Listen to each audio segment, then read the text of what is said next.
In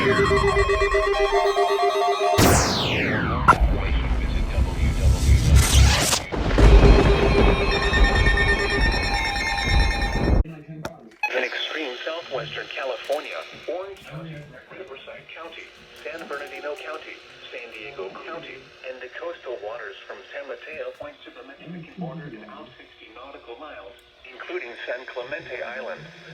A test signal was broadcast to test the public warning system. The test is normally conducted between 10 a.m. and noon each Wednesday, weather permitting. The signal was also used to test the activation and emergency readiness of the Skywire network of radio operators. I think it was also 2